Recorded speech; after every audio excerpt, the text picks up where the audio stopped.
जय श्री कृष्ण। नमो नमः।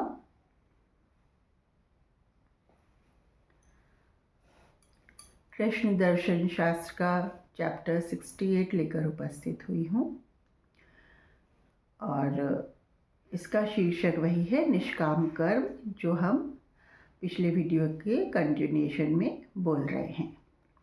मैं प्राण कृष्ण स्वरूप हूँ और उन अर्जुन स्वरूप आत्माओं को ज्ञान दे रहा हूँ जो मन और माइंड की कॉन्शियसनेस में चलती हैं।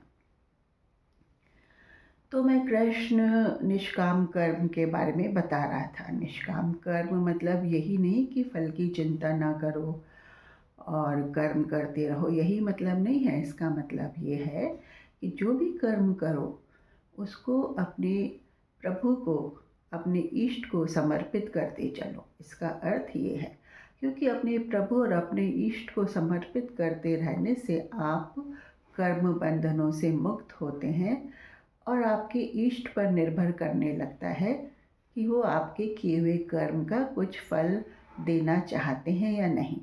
इष्ट पर बहुत कुछ निर्भर करता है।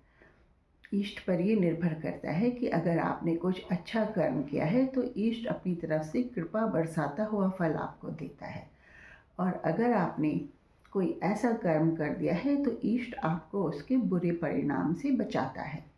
तो जो भी कर्म करें वो अपने इष्ट को, अपने कृष्ण को समर्पित करते चले कि हे प्रभु, तेरे लिए, तेरी प्रसन्नता के लिए ये मैं कर रहा हूँ। हे प्रभु, ये मैं तेरे लिए, तेरी प्रसन्नता के लिए कर रहा हूँ, बस। और परिणाम की चिंता या परिणाम का जो भी स्वामित्व है वो श्री कृष्ण को या अपने इष्ट को अर्पित कर दे कि प्रभु आप जैसे चाहे मुझे आप प्रसन्नता में रखें। मैं ये कर्म कर रहा हूँ, मेरे सामने आया है और अच्छा कर्म है, मैं कर रहा हूँ, या ये जो मैं कर रहा हूँ आपके लिए है, आपको समर्पित है। बस ऐसा करने से आपके कर्म हल्के होने लगेंगे। हल्कापन आने लगेगा आपके शरीर के अंदर। आपके कर्मों का जो बोझ है वो आपको अपने ऊपर महसूस नहीं होगा। माइंड कॉन्शियसनेस पे, माइंड में वो चिंता तनाव लुप्त होने लगेगा, उसका भार आपको महसूस नहीं होने लगेगा। आप बड़े शांति और बड़े प्रसन्नता की स्थिति में रहेंगे। हाँ, करके देखना शुरू करिए ऐसा कि हे कृष्ण, हे प्रभु, आपकी प्रसन्नता के लिए मैं ये कर्म कर रहा हूँ। हाँ, कर्म का तनाव, कर्म का बोझा आपके दिमाग से लुप्त होने लगेगा। ये निष्काम कर्म की बात होती है। निष्काम कर्म मतलब प्रसन्नता में रहते हुए प्रभु को खुश रखने के लिए, प्रभु की प्रसन्नता के लिए, प्रभु के लिए किया गया कर्म। निष्काम कर्म ये होता है। योग में स्थित होना, योग में स्थित वही व्यक्ति हो पाता है जो श्री कृष्ण के या अपने इष्ट के प्रेम में, उनके सानिध्य में इतना पहुंच गया है, उसका ध्यान इतना इतना गूढ़ हो गया है कि वो उन्हीं की भावनाओं में डूबने उतरने लगता है। तो योग में पहुंचना मुश्किल होता है इंसानों को, मानवों को, संसार के इतने सारे कर्म करते हुए। लेकिन अगर वो इतना भी धारण कर ले कि हाँ, जैसे चाय बनानी है, हाँ ठीक है चाय बना रही हूँ, हे कृष्ण तेरी प्रसन्नता के लिए, पूरे परिवार के लिए चाय बना रही हूँ, बस इतना सा एक वो आप मन में धारण कर ले और चाय बनाने में प्रसन्नता होगी और ईश्वर समझ जाएगा कि ये परिणाम की आशा नहीं रख रही और परिणाम का दारोमदार मेरे ऊपर इसने छोड़ दिया है।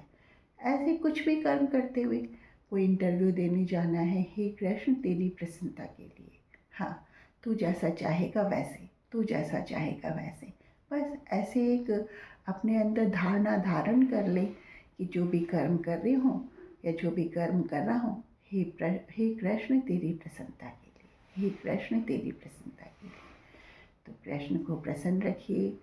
तो कृष्ण को प्रसन्न रखने के कई तरीके होते हैं, कई तरीके होते हैं। कैसे होते हैं कृष्ण प्रसन्न? कृष्ण प्रसन्न तब होते हैं जब कोई व्यक्ति उनको ध्याने लग जाता है, जब कोई व्यक्ति सुबह उठ के उनका नाम लेने लग जाता है, जब कोई व्यक्ति खुश होके उनकी लीलाओं की चर्चा करता है, जब कोई व्यक्ति प्रसन्न होकर उनका भजन गुनगुनाता है, जब कोई व्यक्ति प्रसन्न होकर किसी के लिए कार्य करता है और कहता है, हे प्रभु, ये कार्य तेरे को समर्पित। जब कोई व्यक्ति प्रसन्न होकर कृष्ण के ज्ञान की चर्चा करता है, जब कोई व्यक्ति प्रसन्न होकर कहता है कि हे प्रभु, हमें इतना बना दे कि हम तेरे ज्ञान का प्रचार प्रसार कर पाएँ, कृष्ण प्रसन्न होने लग जाते हैं, कृष्ण खुश होने लग जाते हैं। कृष्ण तब खुश होते हैं जब माँ अपने बेटे को दुलार करती है, जब माँ अपने बच्चों को के लालन पालन पोषण में अपना सब कुछ सौंप देती है, सब कुछ अर्पित कर देती है। हाँ, नहीं दुखियाती और नहीं चिड़चिड़ाती।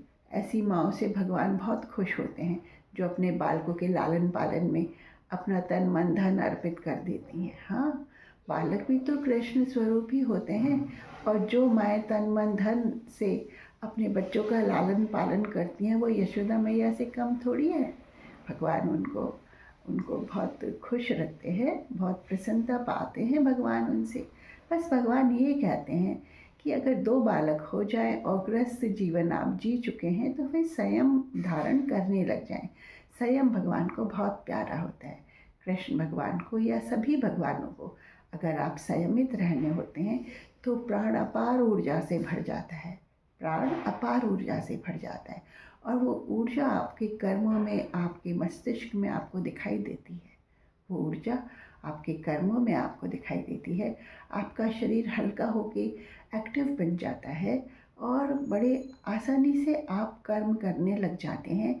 और कर्मों की गाड़ी जब कृष्ण के नाम लेने से चलने लग जाती है, तो मन भी घबराता है इधर उधर बेकार के कार्यों को कराने में। अदरवाइज़ आप प्राण का नाम नहीं लेते हैं, कृष्ण का नाम नहीं लेते हैं, तो मन अपने दुनिया भर के कार्य आप पे लाद देता है, क्योंकि आप अपने आप को शरीर स्वरूप समझ रहे होते हैं, प्राण का नाम लेते नहीं हैं, और बुद्धि का कार्य आप कर नहीं रहे होते हैं। तो प्राण पर जो प्राण, तो आप जब बुद्धि का कार्य कर नहीं रहे होते हैं और प्राण को ऊपर उठाया नहीं है, तो ये शरीर पे बहुत बोझा पड़ता है, और आप चेतना होते हुए उस बोझे का बोझा अनुभव करते हैं अपने शरीर पे, और आपके शरीर की गाड़ी भारी खिंचती है, रोगग्रस्त होते हैं। तो ये बात है, जब आप कृष्ण की दिशा में बढ़ने लगते हैं और कृष्ण को प्यार करने लगते हैं, तो ज़िंदगी की गाड़ी आसान चलने लगती है। हाँ, जो लोग समर्पित होने की मंशा रखते हैं, उनको कृष्ण प्रतिकूल स्थितियाँ देता है, परीक्षाओं में से बाहर निकालने के लिए परीक्षाएं लेता है। पर हर कोई व्यक्ति समर्पित होता नहीं है, और होना भी नहीं चाहिए। हर कोई व्यक्ति समर्पित होने लगा तो प्रभु का संसार कैसे चलाएंगे प्रभु?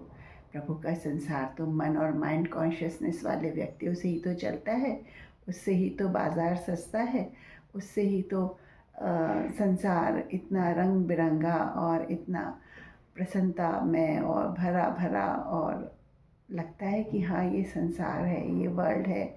लगता है ना कि वर्ल्ड टूर करने आए हैं अपन, ऐसा लगता है ना।